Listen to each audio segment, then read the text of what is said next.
à vous, nous sommes de retour pour parler de la deuxième saison de ma série coup de cœur, ma série préférée, la série The Chosen, qui est une série qui, je vous le rappelle, ne parle pas directement de Jésus et de l'Évangile, comme on pourrait s'y attendre, mais de ce qu'il y avait autour de Jésus. L'Évangile vu des coulisses, et donc on se centre sur les apôtres, qui normalement étaient des personnages secondaires et qui deviennent dans cette série des personnages premiers. Je suis le frère Paul-Adrien d'Ardemar, je suis prêtre religieux catholique et j'exerce un ministère sur YouTube où vous pourrez me retrouver en tapant mon nom, frère Paul-Adrien, sur la barre des recherches. Je reviens à notre premier épisode de la deuxième saison de la série The Chosen, qui est intéressant parce que ça vous montre comment est-ce que cette série est en train d'évoluer. Et on la sent évoluer avec plus de maturité, on la sent plus sûre d'elle-même et prêt dans le travail d'écriture à faire des prises de risques plus osées. Parce que c'est vrai que dans la première saison, c'était quelque chose de nouveau, quoi.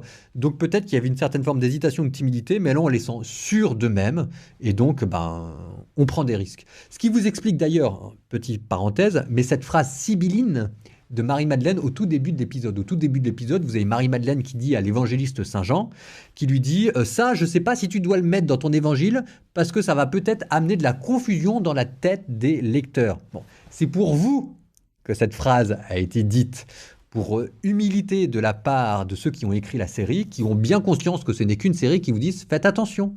D'un côté, il y a l'évangile, c'est la parole de Dieu. De l'autre côté, il y a la série The Chosen, qui est une sorte de récit imaginaire sur comment l'évangile aurait pu se passer dans le détail. Mais c'est à vous de faire la différence entre les deux, parce qu'il va y avoir des prises de risque, des partis pris. Parce que, évidemment, si jamais vous voulez parler de la vie des apôtres, ce qu'en dit l'évangile, c'est assez maigre comme information. Donc, il va falloir rajouter des choses, d'où prise de risque. Alors là, d'ailleurs, dans cet épisode, je vais vous donner deux exemples pour vous montrer, pour vous apprendre à décortiquer ça, et puis pour vous montrer aussi parfois comment ça marche, et parfois comment ça ne marche pas. Voilà, j'ai beau adorer cet épisode, cet évangile, mais cet épisode en particulier, d'ailleurs, qui est très très bien réussi, mais il y a des trucs, il y a des petits chagrins. Donc par exemple, à un moment, on vous montre comment est-ce que l'évangile aurait été écrit. Donc vous avez au tout début Matthieu et Jean qui vous parlent de leur manière à écrire de l'évangile, sauf que la recherche biblique contemporaine vous dit que l'évangile selon Matthieu est le moins détaillé des 4 évangiles, alors que la série vous suggère le contraire, et que d'un point de vue historique, ce serait l'évangile selon Saint Jean qui serait le plus fiable au niveau de la chronologie. Et que le prologue de Saint Jean au commencement était le Verbe, et le Verbe était Dieu et le Verbe était auprès de Dieu. Ce n'est pas quelque chose qui vient directement de la main de Jean, mais ce serait une composition poétique, quand on regarde le grec, qui serait liturgique et destinée à être chantée dans des assemblées de prière. Donc là, vous voyez, il y a une prise de risque.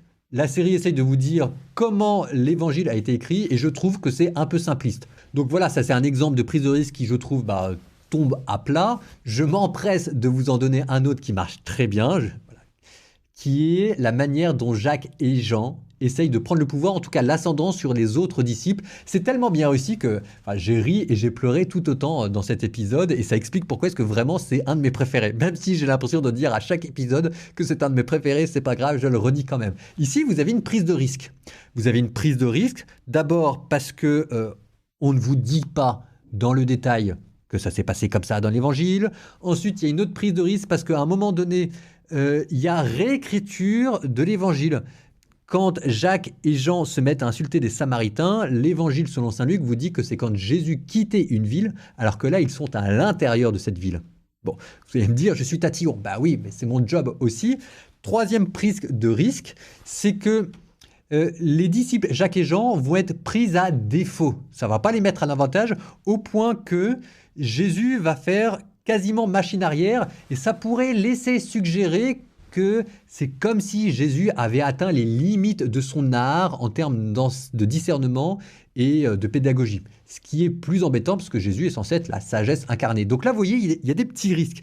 Mais c'est pas grave parce que d'abord, c'est extrêmement bien décrit, avec de l'humour et un côté truculent. C'est génial. Et quand Jésus reprend les disciples, on a vraiment l'impression que c'est crédible, avec énormément d'humour, beaucoup de bienveillance, voire même un peu d'affection, et que c'est comme si jamais c'était votre prof, votre professeur préféré qui vous reprenait comme vous étiez à l'école. C'est vraiment très bien écrit. Là aussi où c'est très bien réussi, c'est que effectivement, Ça fait justice à la lecture de l'Évangile qui vous dit qu'il y avait des tensions dans le groupe des apôtres.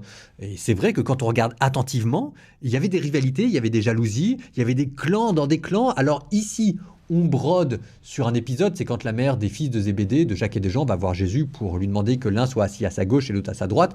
Donc on brode autour de ça et on en rajoute, quitte à réécrire un peu l'évangile, mais ça marche très bien et ça vous montre ce que probablement vous n'auriez pas deviné tout seul, à savoir les rivalités et les jalousies. Regardez l'œil jaloux de Simon, ça me paraît assez crédible ça. Donc profitez de cet épisode, relisez-le tranquillement et c'est intéressant, vous voyez, d'être tatillon à ce point-là sur les exemples qui sont pris parce que ça vous montre comment est-ce que les scénaristes décortiquent et détricotent l'évangile pour ensuite le retricoter ensemble et vous donner cette très très belle série, ce très bel épisode de The Chosen.